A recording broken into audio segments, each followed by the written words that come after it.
Dear friends, ಎಲ್ರಿಗೂ ನಮಸ್ಕಾರ. ಜ್ಞಾನಗಂಗೋತ್ರಿ ಸಂಸ್ಥೆಗೆ ಸ್ವಾಗತ.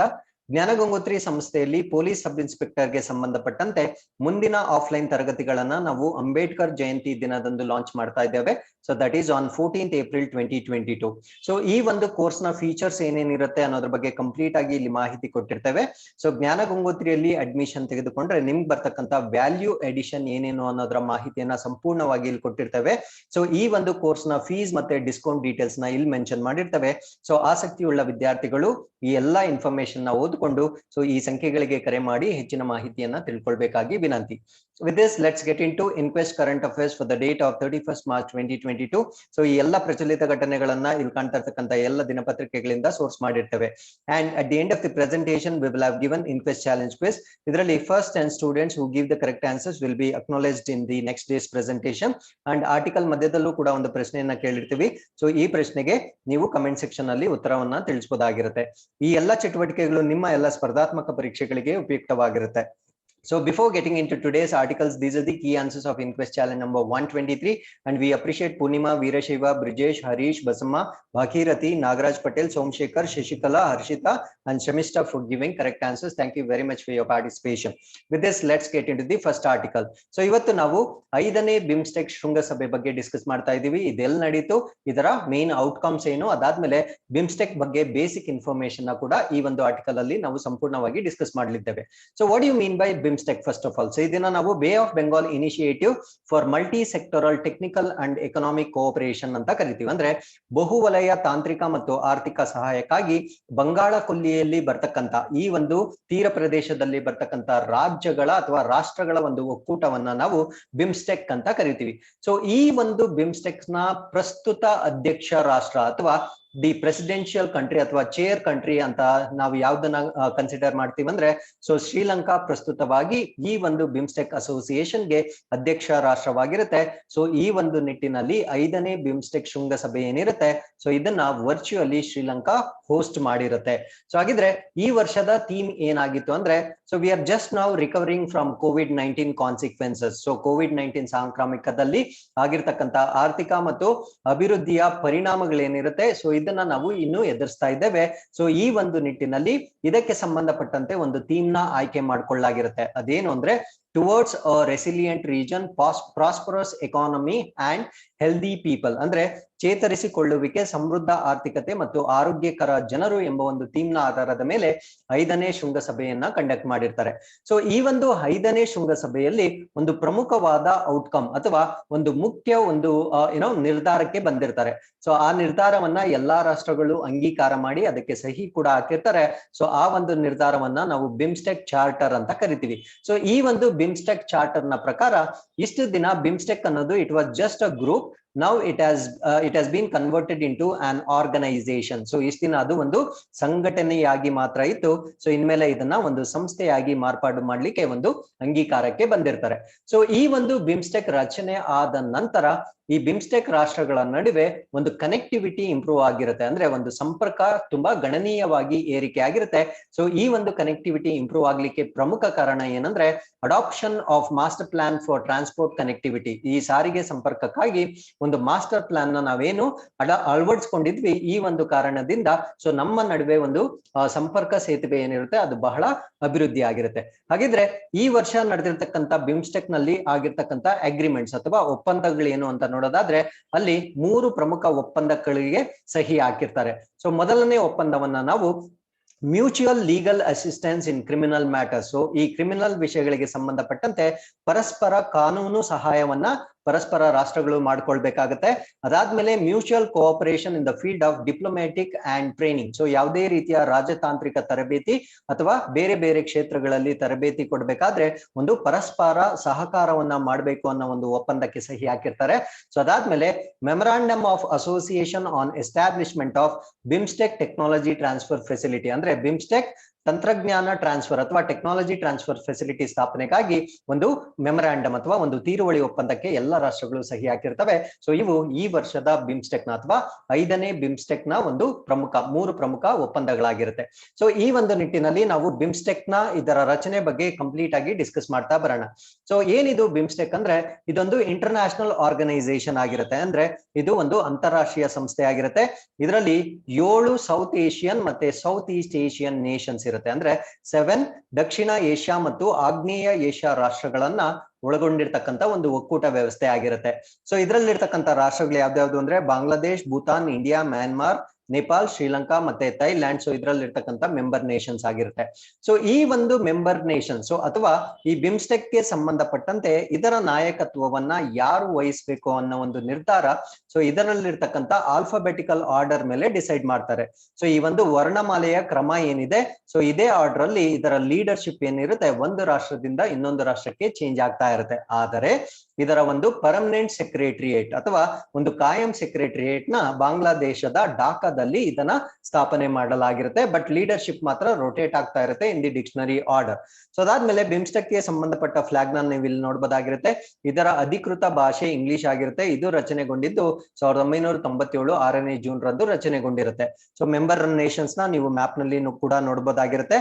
ಸೊ ಆದ್ರೆ ಈ ಒಂದು ಚಿತ್ರದಲ್ಲಿ ನಮಗೆ ಪ್ರಮುಖವಾಗಿ ಇಂಪಾರ್ಟೆಂಟ್ ಆಗಿರ್ತಕ್ಕಂಥದ್ದು ಏನು ಅಂದ್ರೆ 6 focus areas of BIMSTEC. So BIMSTEC's ನ ಪ್ರಮುಖ ಕೇಂದ್ರ ಬಿಂದುಗಳು ಯಾವ್ದ್ಯಾವ್ದು ಅಂತ ಪ್ರಶ್ನೆ ಕೇಳಿದ್ರೆ ನಿಮ್ಗೆ ಟ್ರೇಡ್ ವ್ಯಾಪಾರಕ್ಕೆ ಸಂಬಂಧಪಟ್ಟಂತೆ, ಟೆಕ್ನಾಲಜಿ ತಂತ್ರಜ್ಞಾನ, ಎನರ್ಜಿ ಅಂದ್ರೆ ಇಂಧನ ಅಥವಾ ಶಕ್ತಿಗೆ ಸಂಬಂಧಪಟ್ಟಂತೆ, ಟ್ರಾನ್ಸ್ಪೋರ್ಟೇಷನ್ ಅಂದ್ರೆ ಸಾರಿಗೆ, ಟೂರಿಸಂ ಅಂದ್ರೆ ಪ್ರವಾಸೋದ್ಯಮ, ಫಿಶರಿ ಅಂದ್ರೆ ಮೀನುಗಾರಿಕೆ.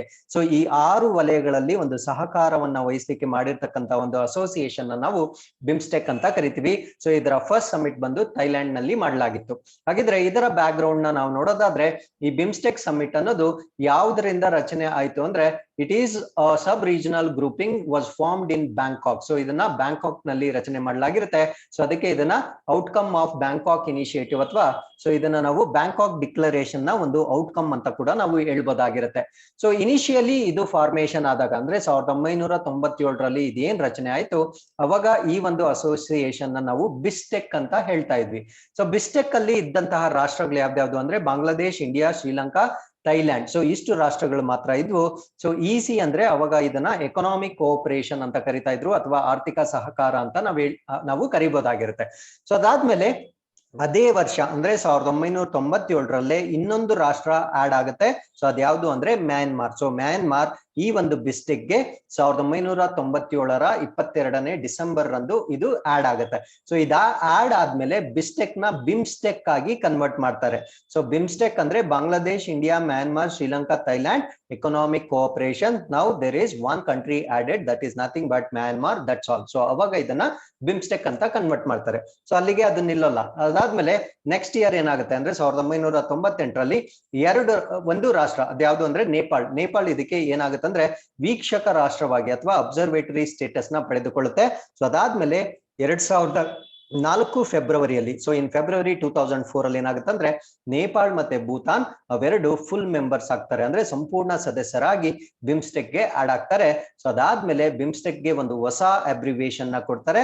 So that is nothing but Bay of Bengal initiative for multi sectoral technical and economic cooperation ಅಂತ ಒಂದು ಹೊಸ ಅಬ್ರಿವಿಯೇಷನ್ ನ ಕ್ರಿಯೇಟ್ ಮಾಡ್ತಾರೆ. ಅದು ಕ್ರಿಯೇಟ್ ಆಗಿದ್ದು ಯಾವಾಗ ಅಂದ್ರೆ ಜುಲೈ 2004 ಅಲ್ಲಿ ಇದು ಕ್ರಿಯೇಟ್ ಆಗಿರುತ್ತೆ after the inclusion of Nepal and Bhutan into the group. So ಈ ಒಂದು ಬಿಮ್ಸ್ಟೆಕ್ ಅಲ್ಲಿ 14 ಪ್ರಮುಖ ವಲಯಗಳ ಮೇಲೆ ಕಾನ್ಸಂಟ್ರೇಟ್ ಮಾಡಲಾಗುತ್ತೆ. ಸೊ ಆ ಪ್ರಮುಖ ವಲಯಗಳು ಯಾವ್ದಾವ್ದು ಅಂತ ನೀವು ವಿಡಿಯೋನ ಪಾಸ್ ಮಾಡಿ ನೋಡ್ಕೊಳ್ಬಹುದಾಗಿರುತ್ತೆ. They are very easy to understand. So ಹಾಗಿದೆ ಬಿಮ್ಸ್ಟೆಕ್ ಶೃಂಗಸಭೆಗಳಿಗೆ ಸಂಬಂಧಪಟ್ಟಂತೆ ಇದುವರೆಗೂ 5 ಶೃಂಗಸಭೆಗಳು ನಡೆದಿರುತ್ತೆ. ಸೊ ಲೇಟೆಸ್ಟ್ ಬಂದು 5ನೇ ಶೃಂಗಸಭೆ ಇದು 2022ರಲ್ಲಿ ಶ್ರೀಲಂಕಾದ ಕೊಲಂಬೋದಲ್ಲಿ ನಡೆದಿರುತ್ತೆ. ಹಾಗಿದ್ರೆ ಮೊದಲ ಶೃಂಗಸಭೆ ಥೈಲ್ಯಾಂಡ್ ಬ್ಯಾಂಕಾಕ್ ನಲ್ಲಿ ನಡೆದಿತ್ತು. ಸೊ ಭಾರತದಲ್ಲಿ 2ನೇ ಶೃಂಗಸಭೆ 2008ರಲ್ಲಿ ನ್ಯೂ ಡೆಲ್ಲಿಯಲ್ಲಿ ನಡೆದಿರುತ್ತೆ. ಸೊ ಥರ್ಡ್ ಒನ್ ಬಂದು ಮ್ಯಾನ್ಮಾರ್ ಅಲ್ಲಿ, 4ನೇದು ನೇಪಾಳ್ನ ಕಠ್ಮಂಡು ಅಲ್ಲಿ ನಡೆದಿರುತ್ತೆ. So these are the summits that are held under BIMSTEC. So ಅದಾದ್ಮೇಲೆ we have come to the second article. This is about UNESCO heritage tag tentative list. ಅಂದ್ರೆ ಯುನೆಸ್ಕೋಗೆ ತಾತ್ಕಾಲಿಕ ಪಟ್ಟಿ ಅಂತ ಕೆಲವೊಂದು ಪ್ರದೇಶಗಳನ್ನ ಆಡ್ ಮಾಡ್ತಾರೆ. ಏನಿದು ತಾತ್ಕಾಲಿಕ ಪಟ್ಟಿ ಅಂದ್ರೆ it is the first step in the course of edition into UNESCO heritage tags. So ಈ ಯುನೆಸ್ಕೋ ಪಾರಂಪರಿಕ ತಾಣಗಳ ಒಂದು ರೆಕಗ್ನಿಷನ್ ಸಿಗ್ಲಿಕ್ಕೆ ಇದೊಂದು ಮೊದಲ ಹೆಜ್ಜೆ ಆಗಿರುತ್ತೆ. ಸೊ ಈ ಒಂದು ಹೆಜ್ಜೆಯಲ್ಲಿ ಭಾರತಕ್ಕೆ ಸಂಬಂಧಪಟ್ಟಂತೆ 3 ಪ್ರದೇಶಗಳನ್ನ 2022ರಲ್ಲಿ ತಾತ್ಕಾಲಿಕ ಪಟ್ಟಿಗೆ ಸೇರಿಸಲಾಗಿರುತ್ತೆ. ಸೊ ಅದ್ಯಾವ್ದು ಅಂದ್ರೆ Veerabhadra Swamy temple at Lepakshi. So ಲೇಪಾಕ್ಷಿಯಲ್ಲಿರ್ತಕ್ಕಂಥ ವೀರಭದ್ರ ಸ್ವಾಮಿ ದೇವಸ್ಥಾನ. ಅದಾದ್ಮೇಲೆ 2ನೇ ಪ್ಲೇಸ್ ಬಂದು geoglyphs of coastal Konkan region of Maharashtra. So ಮಹಾರಾಷ್ಟ್ರದಲ್ಲಿ ಬರ್ತಕ್ಕಂಥ ಕೊಂಕಣ ಪ್ರದೇಶದ ಜಿಯೋಗ್ಲಿಪ್ಸ್ ಅನ್ನ ಸೇರಿಸಲಾಗಿದೆ. ನಾನು ಹೇಳ್ತೀನಿ ಜಿಯೋಗ್ಲಿಪ್ಸ್ ಅಂದ್ರೆ ಏನು ಅಂತ ಎಕ್ಸ್ಪ್ಲೇನ್ ಮಾಡ್ತೀನಿ. ಅದಾದ್ಮೇಲೆ living root bridges of Meghalaya. ಮೇಘಾಲಯದಲ್ಲಿರ್ತಕ್ಕಂಥ ಜೀವಂತ ಸೇತುವೆಗಳು ಅಂದ್ರೆ ಮರದಲ್ಲಿ ಬಂದಿರತಕ್ಕಂತಹ ಬೇರುಗಳೇನಿರುತ್ತೆ ಆ ಚಿತ್ರವನ್ನ ನಾನು ತೋರಿಸ್ತೀನಿ. ಸೊ ಅದನ್ನ ಸೇತುವೆ ರೂಪದಲ್ಲಿ ಮಾರ್ಪಾಡು ಮಾಡಿದ್ದಾರೆ. ಸೊ ಇದು ಕೂಡ ಇವಾಗ 2022ರಲ್ಲಿ ಯುನೆಸ್ಕೋದ ಭಾರತದ ವಿಶ್ವ ಪರಂಪರೆಯ ತಾಣಗಳ ತಾತ್ಕಾಲಿಕ ಪಟ್ಟಿಯಲ್ಲಿ ಈ 3 ಪ್ರದೇಶಗಳನ್ನ ಆಡ್ ಮಾಡಿರ್ತಾರೆ. So this is what is the Lepakshi temple. So ಇದು ಮೊದಲನೇ ಸ್ಥಾನವಾಗಿರುತ್ತೆ. ಸೊ ಇದು ಆಂಧ್ರ ಪ್ರದೇಶದ ಅನಂತಪುರದ ಅಲ್ಲಿ ಬರ್ತಕ್ಕಂಥ ಒಂದು ಪ್ರದೇಶವಾಗಿರುತ್ತೆ Lepakshi. So even though it is in Andhra Pradesh, ಬೆಂಗಳೂರಿಗೆ ತುಂಬಾ ಹತ್ತಿರವಾಗಿರ್ತಕ್ಕಂಥ ಒಂದು ಪ್ರದೇಶವಾಗಿರುತ್ತೆ. ಸೊ ಇದು ಇವಾಗ ತಾತ್ಕಾಲಿಕ ಪಟ್ಟಿಗೆ ಆಡ್ ಆಗಿರುತ್ತೆ. ಸೊ ಎರಡನೇದು ದಿಸ್ ಇಸ್ ವಾಟ್. ಸೊ ಇದನ್ನ ಜಿಯೋಗ್ಲಿಪ್ಸ್ ಅಂತ ಕರಿತೀವಿ. ಏನಿದು ಜಿಯೋಗ್ಲಿಪ್ಸ್ ಅಂದ್ರೆ ಈ ಸ್ವಾಭಾವಿಕವಾಗಿ ಅಥವಾ ನ್ಯಾಚುರಲ್ ರಾಕ್ಸ್ ಏನಿರುತ್ತೋ, ಬಂಡೆಗಳೇನಿರುತ್ತೋ, ಸೊ ಅದ್ರ ಮೇಲೆ ಈ ರೀತಿಯ ಚಿತ್ರಗಳನ್ನ ಕೆತ್ತಲಾಗಿರುತ್ತೆ. ಸೊ ಇದನ್ನ ನಾವು ಜಿಯೋಗ್ಲಿಪ್ಸ್ ಅಂತ ಕರಿತೀವಿ. ಸೊ ಇವಾಗ ಜಿಯೋಗ್ಲಿಪ್ಸ್ ನ ಕೂಡ ತಾತ್ಕಾಲಿಕ ಪಟ್ಟಿಗೆ ಸೇರಿಸಲಾಗಿರುತ್ತೆ. ಸೊ ಈ ಒಂದು ಜಿಯೋಗ್ಲಿಪ್ಸ್ ನಾನು ಮುಂಚೆನೆ ಹೇಳ್ದಾಗೆ ಮಧ್ಯಪ್ರದೇಶದಲ್ಲಿ ಮಹಾರಾಷ್ಟ್ರದಲ್ಲಿ ಬರ್ತಕ್ಕಂಥ ಒಂದು ರಚನೆ ಆಗಿರುತ್ತೆ. ಸೊ ಮಹಾರಾಷ್ಟ್ರದ ಯಾವ ಪ್ರದೇಶ ಅಂದ್ರೆ ಕೊಂಕಣ್ ರೀಜನ್ ಅಂತ ಹೇಳಿದ್ವಿ. ಸೊ ಈ ಒಂದು ಗ್ರೀನಿಶ್ ಏರಿಯಾ ನೋಡ್ತಾ ಇದ್ದೀರಲ್ವಾ, ಸೊ ಇದನ್ನ ಕೊಂಕಣ್ ರೀಜನ್ ಆಫ್ ಮಹಾರಾಷ್ಟ್ರ ಅಂತ ಕರಿತೀವಿ. ಸೊ ಈ ಒಂದು ಪ್ರದೇಶದಲ್ಲಿ ರಚನೆಗೊಂಡಿರ್ತಕ್ಕಂಥ ಜಿಯೋಗ್ಲಿಪ್ಸ್ ನ ಕೂಡ ಇವಾಗ ತಾತ್ಕಾಲಿಕ ಪಟ್ಟಿಗೆ ಆಡ್ ಮಾಡಲಾಗಿರುತ್ತೆ. ಸೊ ಅದಾದ್ಮೇಲೆ ಈ ಲಿವಿಂಗ್ ರೂಟ್ಸ್ ಆಫ್ ಮೇಘಾಲಯ ಅಂತ ಹೇಳಿದ್ವಿ. ಸೊ ಮೇಘಾಲಯದಲ್ಲಿರ್ತಕ್ಕಂಥ ಜೀವಂತ ಸೇತುವೆ. ಸೊ ನೀವು ಮರದಲ್ಲಿ ನೋಡ್ಬೋದು. ಸೊ ಇದೇ ರೂಟ್ಸ್ ನ ಏನ್ ಮಾಡಿರ್ತಾರೆ ಅಂದ್ರೆ ಬ್ರಿಡ್ಜ್ ಆಗಿ ಕನ್ವರ್ಟ್ ಮಾಡಿರ್ತಾರೆ. ಸೊ ಇದನ್ನು ಕೂಡ ಈ ಯುನೆಸ್ಕೋ ತಾತ್ಕಾಲಿಕ ಪಟ್ಟಿಗೆ ಸೇರಿಸಲಾಗಿರುತ್ತೆ. ಹಾಗಿದ್ರೆ ಈ ಎಲ್ಲಾ ಪ್ರದೇಶಗಳ ಒಂದು ಬೇಸಿಕ್ ಇನ್ಫಾರ್ಮೇಶನ್ ನಾವು ಡಿಸ್ಕಸ್ ಮಾಡ್ತಾ. ಸೊ ಮೊದಲನೇದಾಗಿ ನಾವು ಲೇಪಾಕ್ಷಿ ಟೆಂಪಲ್ ಬಗ್ಗೆ ಡಿಸ್ಕಸ್ ಮಾಡ್ತಾ ಬರೋಣ. So it is there at Anantapur district ಅಲ್ಲಿ, ಆಂಧ್ರ ಪ್ರದೇಶದ ಅನಂತಪುರ ಜಿಲ್ಲೆಯಲ್ಲಿ ಕಂಡು ಬರ್ತಕ್ಕಂಥ ಒಂದು ದೇವಾಲಯ ಇದಾಗಿರುತ್ತೆ. So this was built in 16th century, 16ನೇ ಶತಮಾನದಲ್ಲಿ ಇದನ್ನ ವಿಜಯನಗರ ರೂಲರ್ಸ್ ಅಥವಾ ಈ ವಿಜಯನಗರ ಆಳ್ವಿಕೆಯಲ್ಲಿ ನಿರ್ಮಾಣ ಮಾಡಿರ್ತಕ್ಕಂಥ ಒಂದು ಟೆಂಪಲ್ ಆಗಿರುತ್ತೆ. So it reflects the Vijayanagara style of architecture. So Vijayanagara ಆಳ್ವಿಕೆಯಲ್ಲಿ ನಿರ್ಮಾಣಗೊಂಡಿರೋದ್ರಿಂದ ವಿಜಯನಗರ ವಾಸ್ತು ಶೈಲಿಯಲ್ಲಿ ಪ್ರತಿಬಿಂಬಿಸ್ತಿರ್ತಕ್ಕಂಥ ಒಂದು ದೇವಾಲಯ ಇದಾಗಿರುತ್ತೆ. ಸೊ ಇದರಲ್ಲಿ ಇರ್ತಕ್ಕಂಥ ಪ್ರಮುಖ ಅಟ್ರಾಕ್ಷನ್ ಏನು ಅಂದ್ರೆ ಈ ಬಸವಣ್ಣ. ಸೊ ಇಲ್ಲಿರ್ತಕ್ಕಂಥ ನಂದಿ ಏನಿರುತ್ತೆ ಇದನ್ನ ಲೇಪಾಕ್ಷಿ ನಂದಿ ಅಂತ ಕರೀತಾರೆ. ಸೊ ಇದೊಂದು ಮೋನೋಲಿಥಿಕ್ ಬುಲ್ ಆಗಿರುತ್ತೆ, ಅಂದ್ರೆ ಏಕಶಿಲೆಯಲ್ಲಿ ಕೆತ್ತಿರ್ತಕ್ಕಂಥ ಒಂದು ಗೂಳಿ ಆಗಿರುತ್ತೆ. ಸೊ ಇದು ಇಲ್ಲಿನ ಪ್ರಮುಖ ಆಕರ್ಷಣೆ ಆಗಿರುತ್ತೆ. ಸೊ ಅದಾದ್ಮೇಲೆ there is one more thing which is present here, that is 7-headed serpent shielding Shivling. So ಇಲ್ಲಿರ್ತಕ್ಕಂಥ ಶಿವಲಿಂಗವನ್ನ ರಕ್ಷಿಸ್ತಕ್ಕಂಥ 7 ತಲೆಯ ಸರ್ಪ ಕೂಡ ಇಲ್ಲಿ ಇರ್ತಕ್ಕಂಥ ಪ್ರಮುಖ ಅಟ್ರಾಕ್ಷನ್ ಆಗಿರುತ್ತೆ. ಸೊ ಅದ್ರ ಜೊತೆ ಹ್ಯಾಂಗಿಂಗ್ ಪಿಲ್ಲರ್, ಅಲ್ಲಿರ್ತಕ್ಕಂಥ ಒಂದು ನೇತಾಡುವ ಕಂಬ ಕೂಡ ಸೊ ಪ್ರಮುಖ ಆಕರ್ಷಣೀಯ ಒಂದು ಕಾಂಪೊನೆಂಟ್ಸ್ ಆಗಿರುತ್ತೆ. ಸೊ ಅದಾದ್ಮೇಲೆ ಎರಡನೇ ಒಂದು ತಾತ್ಕಾಲಿಕ ಪಟ್ಟಿಗೆ ಆಡ್ ಆಗಿರ್ತಕ್ಕಂಥದ್ದನ್ನ ನಾವು ಜಿಯೋಗ್ಲಿಪ್ಸ್ ಅಂತ ಕರಿತೀವಿ. ಸೊ ಇದನ್ನ ನಾವು ರಾಕ್ ಆರ್ಟ್ ಅಥವಾ ಬಂಡೆಗಳ ಮೇಲೆ ಮಾಡಿರ್ತಕ್ಕಂಥ ಒಂದು ಕೆತ್ತನೆ ಅಂತ ಕರಿತೀವಿ. ಸೊ ಇದನ್ನ ಆನ್ ದಿ ಸರ್ಫೇಸ್, ನಾನು ಮುಂಚೆನೆ ಚಿತ್ರದಲ್ಲಿ ತೋರಿಸಿದ ಹಾಗೆ ಬಂಡೆಗಳ ಮೇಲೆ ವಿನ್ಯಾಸಗೊಳಿಸಿರ್ತಕ್ಕಂಥ ಕಲೆಯನ್ನ ಇವಾಗ ಸೊ ಯುನೆಸ್ಕೋ ತಾತ್ಕಾಲಿಕ ಪಟ್ಟಿಗೆ ಆಡ್ ಮಾಡಿರ್ತಾರೆ. ಸೊ ಈ ರೀತಿಯ ಒಂದು ಜಿಯೋಗ್ಲಿಪ್ಸ್ ಆಲ್ರೆಡಿ ಯುನೆಸ್ಕೋ ಪಟ್ಟಿಗೆ ಸೇರಿರುತ್ತೆ. ಅದೆಲ್ಲಿರುತ್ತೆ ಅಂದ್ರೆ ನಾಸ್ಕಾ ಲೈನ್ಸ್ ಇನ್ ಪೆರು. ಸೊ ಪೆರುದಲ್ಲಿರ್ತಕ್ಕಂಥ ಇದನ್ನ ನಾಸ್ಕಾ ರೇಖೆಗಳು ಅಂತ ಕರಿತೀವಿ. ಸೊ ಇದು ಆಲ್ರೆಡಿ ಯುನೆಸ್ಕೋಗೆ ಆಡ್ ಆಗಿರುತ್ತೆ. ಸೊ ಇದೇ ರೀತಿಯ ಜಿಯೋಗ್ಲಿಪ್ಗಳು, ಭಾರತ ದೇಶದಲ್ಲಿರ್ತಕ್ಕಂಥ ಜಿಯೋಗ್ಲಿಪ್ಗಳನ್ನ ಇವಾಗ ಸೊ ತಾತ್ಕಾಲಿಕ ಪಟ್ಟಿಗೆ ಸೇರಿಸಲಾಗಿರುತ್ತೆ. ಸೊ ಇದನ್ನ ನಾವು ನಾಸ್ಕಾ ಲೈನ್ಸ್ ಅಂತ ಕರಿತೀವಿ. ಸೊ ಇಲ್ಲೇನ್ ನೀವು ನೋಡ್ತಾ ಇದ್ದೀರಾ, ಸೊ ಇದು ಪೆರುವಿನಲ್ಲಿ ಕಂಡು ಬರ್ತಕ್ಕಂಥ ನಾಸ್ಕಾ ಲೈನ್ಸ್ ಆಗಿರುತ್ತೆ. ಸೊ ಇದನ್ನು ಕೂಡ ಆಡ್ ಮಾಡಿರ್ತಾರೆ. Not in the temporary list, ಇದು ಆಲ್ರೆಡಿ ಯುನೆಸ್ಕೋ ಹೆರಿಟೇಜ್ ಸೈಟ್ ಆಗಿರುತ್ತೆ. ಸೊ ಹಾಗಿದ್ರೆ ಪೆರು ಎಲ್ಲಿ ಕಂಡು ಬರುತ್ತೆ ಅಂತ ನೋಡೋದಾದ್ರೆ ಇದು ಸೌತ್ ಅಮೆರಿಕಾದಲ್ಲಿ ಕಂಡು ಬರುತ್ತೆ. ಸೊ ಇಲ್ಲಿ ನೀವು ನೋಡ್ಬೋದಾಗಿರುತ್ತೆ. ಸೊ ಇದು ಪೆರು ಆಗಿರುತ್ತೆ. ಸೊ ಪೆರುದು ಕ್ಯಾಪಿಟಲ್ ಸಿಟಿ ಯಾವುದು ಅಂದ್ರೆ ಲಿಮಾ, ಇದರ ಒಂದು ಕ್ಯಾಪಿಟಲ್ ಸಿಟಿ ಆಗಿರುತ್ತೆ.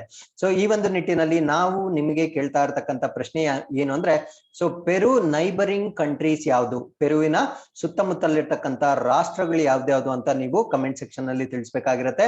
ಅದಾದ್ಮೇಲೆ ಪೆರು ಕರೆನ್ಸಿ ಅಥವಾ ನಾಣ್ಯ ಯಾವುದು ಅನ್ನೋದನ್ನ ನೀವು ಕಮೆಂಟ್ ಸೆಕ್ಷನ್ ಅಲ್ಲಿ ತಿಳಿಸ್ಬೇಕಾಗಿರುತ್ತೆ. ಸೊ ದಿಸ್ ಇಸ್ ವಾಟ್, ಸ್ವಲ್ಪ ಎಕ್ಸ್ಪ್ಯಾಂಡ್ ಮಾಡಿದ್ರೆ ಪೆರು ಇಲ್ಲಿ ಇರುತ್ತೆ. ಸೊ ಪೆರುನ ನಾಸ್ಕಾ ಲೈನ್ಸ್, ನಾವಿಲ್ಲಿ ಈ ಪ್ರದೇಶದಲ್ಲಿ ನಾಸ್ಕಾ ಲೈನ್ಸ್ ಅಂತ ನಾವೇನ್ ಕರಿತೀವಿ, ಸೊ ಇದು ಆಲ್ರೆಡಿ ಈ ಒಂದು ವರ್ಲ್ಡ್ ಹೆರಿಟೇಜ್ ಸೈಟ್ ಗೆ ಆಡ್ ಆಗಿರ್ತಕ್ಕಂಥ ಒಂದು ಪ್ರದೇಶವಾಗಿರುತ್ತೆ.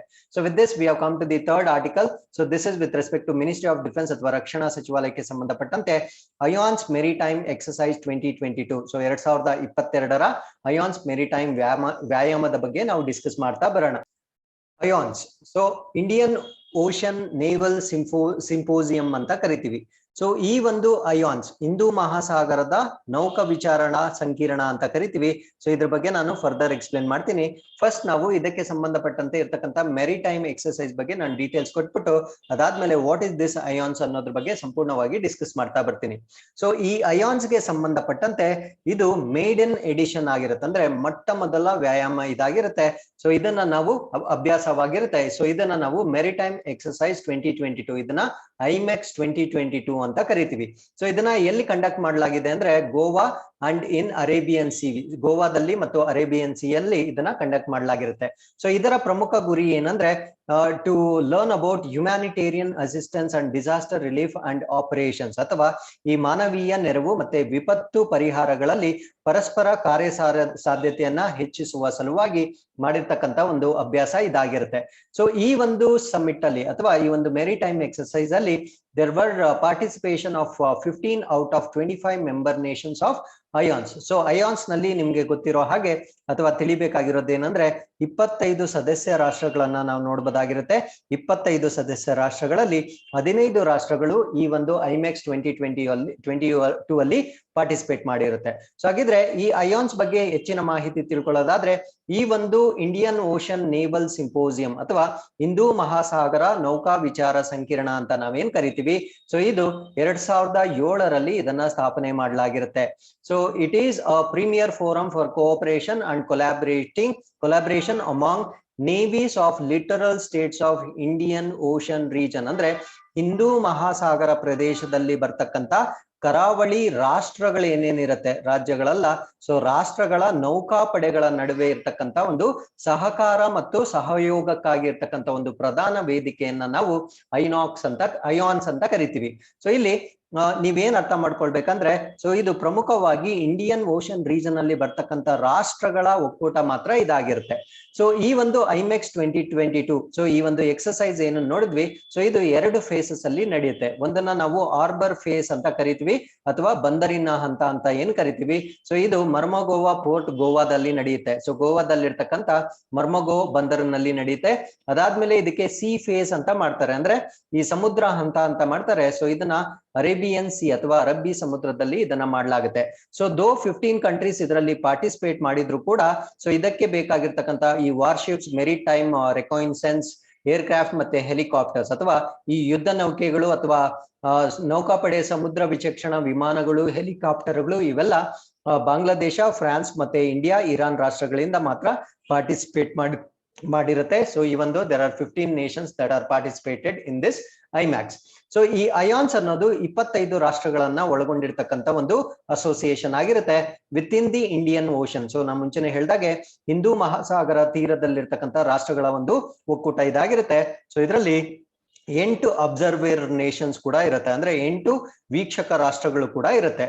ಸೊ ಇದರ ಮೆಂಬರ್ ನೇಷನ್ಸ್ ನ ನಾವು ಡಿಫ್ರೆಂಟ್ ಗ್ರೂಪ್ಸ್ ಆಗಿ ಡಿವೈಡ್ ಮಾಡಿರ್ತೀವಿ. ಸೊ ಒಂದನೇದನ್ನ ನಾವು ಸೌತ್ ಏಷ್ಯನ್ ಲಿಟರಲ್ಸ್ ಅಂತ ಕರಿತೀವಿ, ಅಂದ್ರೆ ದಕ್ಷಿಣ ಏಷ್ಯಾದ ಸಮುದ್ರ ಪ್ರದೇಶಗಳು ಅಂತ ಕರಿತೀವಿ. ಸೊ ಸೌತ್ ಏಷ್ಯನ್ ಪಾರ್ಟ್ ಅಲ್ಲಿ ಬರ್ತಕ್ಕಂಥ ರಾಷ್ಟ್ರಗಳು ಯಾವ್ದಾವ್ದು ಅಂದ್ರೆ Bangladesh, India, Maldives, Pakistan, Seychelles, Sri Lanka and United Kingdom. So United Kingdom Indian Ocean ಅಲ್ಲಿ ಒಂದು ಟೆರಿಟರಿಯನ್ನ ವಶಪಡಿಸಿಕೊಂಡಿರುತ್ತೆ. ಸೊ ಈ ಒಂದು ಕಾರಣದಿಂದ ಸೊ ಈ ಒಂದು ಬ್ರಿಟಿಷ್ ಇಂಡಿಯನ್ ಓಷನ್ ಟೆರಿಟರಿ ಇರೋದ್ರಿಂದ ಯುನೈಟೆಡ್ ಕಿಂಗ್ಡಮ್ ನ ಸೌತ್ ಏಷ್ಯನ್ ಲಿಟರಲ್ಸ್ ಅಲ್ಲಿ ಇದನ್ನ ಜಾಯಿನ್ ಮಾಡ್ಕೊಂಡಿರ್ತಾರೆ. ಸೊ ಅದಾದ್ಮೇಲೆ ವೆಸ್ಟರ್ನ್ ಏಷ್ಯನ್ ಲಿಟರಲ್ ಅಂದ್ರೆ ಪಶ್ಚಿಮ ಏಷ್ಯಾದ ಸಮುದ್ರ ಪ್ರದೇಶಗಳಲ್ಲಿ ಇರಾನ್ ಇರುತ್ತೆ, Qatar, Oman, Saudi Arabia, United Arab Emirates ನ ಸೇರಿಸಿಕೊಳ್ಳಲಾಗಿರುತ್ತೆ. ಸೊ ಅದಾದ್ಮೇಲೆ ಈಸ್ಟ್ ಆಫ್ರಿಕನ್ ಲಿಟರಲ್ಸ್ ಅಂತ ಕರಿತೀವಿ, ಅಂದ್ರೆ ಪೂರ್ವ ಆಫ್ರಿಕನ್ ಲಿಟರಲ್ಸ್ ಅಂತ ಕರಿತೀವಿ. ಸೊ ಇದರಲ್ಲಿ ಫ್ರಾನ್ಸ್ ಕೂಡ ರಿಯೂನಿಯನ್ ಅನ್ನೋ ಒಂದು ಪ್ರದೇಶವನ್ನ ಇದು ಆಕ್ಯುಪೈ ಮಾಡ್ಕೊಂಡಿರುತ್ತೆ. ಸೊ ಅದರಿಂದ ಫ್ರಾನ್ಸ್ ನ ಈ ಒಕ್ಕೂಟಕ್ಕೆ ಸೇರಿಸಲಾಗಿರುತ್ತೆ. ಅದಾದ್ಮೇಲೆ Kenya, Mauritius, Mozambique, South Africa and Tanzania ಇದರಲ್ಲಿ ಸೇರಿರುತ್ತೆ. ಸೊ ಅದಾದ್ಮೇಲೆ South East Asian and Australian littorals ಅಂದ್ರೆ ಆಗ್ನೇಯ ಏಷ್ಯಾ ಮತ್ತು ಆಸ್ಟ್ರೇಲಿಯನ್ ಲಿಟರಲ್ಸ್ ಅಂತ ಕರಿತೀವಿ. ಇದರಲ್ಲಿ Australia, Indonesia, Malaysia, Myanmar, Singapore, Thailand, Timor Leste, so ಈ ಎಲ್ಲ ರಾಷ್ಟ್ರಗಳನ್ನ ಸೇರಿಸಿಕೊಳ್ಳಲಾಗಿರುತ್ತೆ. ಅದರಲ್ಲಿ ಇದರಲ್ಲಿ 8 ಅಬ್ಸರ್ವರ್ ನೇಷನ್ಸ್ ಅಥವಾ ವೀಕ್ಷಕ ರಾಷ್ಟ್ರಗಳು ಇರುತ್ತೆ ಕೂಡ ಅಂತ ಹೇಳಿದ್ದೆ. ಅದ್ಯಾವ್ದು ಅಂದ್ರೆ China, Germany, Italy, Japan, Madagascar, Netherlands, Russia, Spain ಇದರಲ್ಲಿರ್ತಕ್ಕಂಥ ವೀಕ್ಷಕ ರಾಷ್ಟ್ರಗಳಾಗಿರುತ್ತೆ. So with this we have come to the fourth article. This is about Ministry of Electronics and IT ಗೆ ಸಂಬಂಧಪಟ್ಟಂತೆ PMG ದಿಶಾ ಅನ್ನೋ ಒಂದು ಸ್ಕೀಮ್ ನ ಮೇಲೆ ನಾವು ಡಿಸ್ಕಸ್ ಮಾಡ್ತೀವಿ. ಸೊ ಏನಿದು PMG ದಿಶಾ ಅನ್ನೋದಾದ್ರೆ, ಸೊ ಇದೊಂದು ಡಿಜಿಟಲ್ ಲಿಟ್ರಸಿ ಅಂದ್ರೆ ಈ ಒಂದು ಡಿಜಿಟಲ್ ನಾವು ಡಿಜಿಟಲೈಸೇಷನ್ ಕಡೆ ನಾವು ಏನ್ ಮೂವ್ ಆಗ್ತಾ ಇದೀವಿ, ಸೊ ಅದಕ್ಕೆ ಸಂಬಂಧಪಟ್ಟಂತೆ ಸಾಕ್ಷರತೆಯನ್ನ ಒದಗಿಸ್ತಕ್ಕಂತ ಒಂದು ಕಾರ್ಯಕ್ರಮ ಇದಾಗಿರುತ್ತೆ. So to tell it in short, skill development and creating skill talent. So ನಮ್ಮ ಒಂದು ವೇಗವಾಗಿ ಬೆಳೆಯುತ್ತಿರುವ ಭಾರತೀಯ ಡಿಜಿಟಲ್ ಆರ್ಥಿಕತೆ ಏನಿರುತ್ತೆ, ಸೊ ಇದಕ್ಕೆ ಪೂರಕವಾಗಿ ಭಾರತ ದೇಶದಲ್ಲಿ ಈ ಕೌಶಲ್ಯ ಅಭಿವೃದ್ಧಿ ಮತ್ತು ನುರಿತ ಪ್ರತಿಭೆಗಳನ್ನ ರಚಿಸ್ತಕ್ಕಂತ ಒಂದು ಪ್ರಮುಖ ಉದ್ದೇಶದಿಂದ ಸೊ ಈ ಒಂದು PMG ದಿಶಾ ಅನ್ನೋ ಒಂದು ಏನಿರುತ್ತೆ, ಸೊ ಇದು digital literacy for citizens across country, especially in rural areas ಅಂದ್ರೆ ಗ್ರಾಮೀಣ ಪ್ರದೇಶಗಳಲ್ಲಿರ್ತಕ್ಕಂಥ ನಾಗರಿಕರಿಗೆ ಡಿಜಿಟಲ್ ಸಾಕ್ಷರತೆಯನ್ನ ಒದಗಿಸ್ತಕ್ಕಂತ ಒಂದು ಕಾರ್ಯಕ್ರಮವನ್ನ ನಾವು PMG ದಿಶಾ ಅಂತ ಕರಿತೀವಿ. ಸೊ ಹಾಗಿದ್ರೆ ಈ ಒಂದು ಕಾರ್ಯಕ್ರಮ ಲಾಂಚ್ ಆಗಿದ್ದು ಯಾವಾಗ ಅಂದ್ರೆ ಫೆಬ್ರವರಿ 2017ರಲ್ಲಿ ಇದು ಲಾಂಚ್ ಆಗಿರುತ್ತೆ. ಸೊ ಇದರ ಮೇನ್ ಆಬ್ಜೆಕ್ಟಿವ್ ಅಥವಾ ಪ್ರಮುಖ ಗುರಿ ಏನು ಅಂದ್ರೆ digital literacy training by covering 6 crore rural house hold, ಅಂದ್ರೆ ಭಾರತ ದೇಶದಲ್ಲಿರ್ತಕ್ಕಂಥ 6 ಕೋಟಿ ಗ್ರಾಮೀಣ ಕುಟುಂಬಗಳನ್ನು ಅಂದ್ರೆ 1 person per household. ಸೊ ಒಂದು ಮನೆಗೆ ಒಬ್ಬ ವ್ಯಕ್ತಿಗೆ ಈ ಡಿಜಿಟಲ್ ಸಾಕ್ಷರತೆಯನ್ನ ನೀಡಲಾಗುತ್ತೆ. Like handling tablets and smart phones. So ನಮ್ಮ ಒಂದು ಟ್ಯಾಬ್ಲೆಟ್ಸ್ ಮತ್ತೆ ಸ್ಮಾರ್ಟ್ ಫೋನ್ಸ್ ಏನಿರುತ್ತೆ, ಸೊ ಇದರಲ್ಲಿ ಅಪ್ಲಿಕೇಶನ್ಸ್ ಹ್ಯಾಂಡಲ್ ಮಾಡೋದು, ಇಮೇಲ್ಸ್ ನ ಕಳಿಸ್ತಕ್ಕಂಥದ್ದು, ರಿಸೀವ್ ಮಾಡ್ತಕ್ಕಂಥದ್ದು, ಅದಾದ್ಮೇಲೆ ಪೇಮೆಂಟ್ ಗೇಟ್ವೇಸ್ ನ ಹ್ಯಾಂಡಲ್ ಮಾಡ್ತಕ್ಕಂಥದ್ದು, ಇದಕ್ಕೆ ಸಂಬಂಧಪಟ್ಟಂತೆ ಒಂದು ಸಾಕ್ಷರತೆಯನ್ನ ಕ್ರಿಯೇಟ್ ಮಾಡ್ತಕ್ಕಂಥ ಒಂದು ಪ್ಲಾಟ್ಫಾರ್ಮ್ ನ ಅಥವಾ ಸ್ಕೀಮ್ ನ ನಾವು PMG ದಿಶಾ ಅಂತ ಕರಿತೀವಿ. ಸೊ ಈ ಒಂದು ಕಾರ್ಯಕ್ರಮದಲ್ಲಿ ಏಜ್ ಗ್ರೂಪ್ ಎಷ್ಟನ್ನ ಆಯ್ಕೆ ಮಾಡ್ಕೊಂಡಿದ್ದಾರೆ ಅಂದ್ರೆ, ಸೊ 14ರಿಂದ 60 ವರ್ಷ ವಯಸ್ಸಿನ ವ್ಯಕ್ತಿಗಳಿಗೆ ಡಿಜಿಟಲ್ ಸಾಕ್ಷರತೆಯನ್ನ ಕೊಡ್ತಕ್ಕಂತ ಕಾರ್ಯಕ್ರಮ ಇದಾಗಿರುತ್ತೆ. ಸೊ ಇಲ್ಲಿಗೆ ಇವತ್ತಿನ ಎಲ್ಲಾ ಇನ್ಕ್ವೆಸ್ಟ್ ಪ್ರಚಲಿತ ಘಟನೆಗಳು ಕಂಪ್ಲೀಟ್ ಆಗಿರುತ್ತೆ. With this we have come to inquest challenge number 124. So ಇಲ್ಲಿಗೆ ನೀವು ವಿಡಿಯೋನ ಪಾಸ್ ಮಾಡಿ ಈ ಪ್ರಶ್ನೆಗಳಿಗೆ ಉತ್ತರವನ್ನ ತಿಳಿಸಬಹುದಾಗಿರುತ್ತೆ. ಸೊ ಇಲ್ಲಿಗೆ ಇವತ್ತಿನ ಎಲ್ಲ ಪ್ರಚಲಿತ ಘಟನೆಗಳು ಕಂಪ್ಲೀಟ್ ಆಗಿರುತ್ತೆ. Thanks for watching. I will once again meet you tomorrow with tomorrow's current affairs. Till then keep reading, be safe. Thank you very much.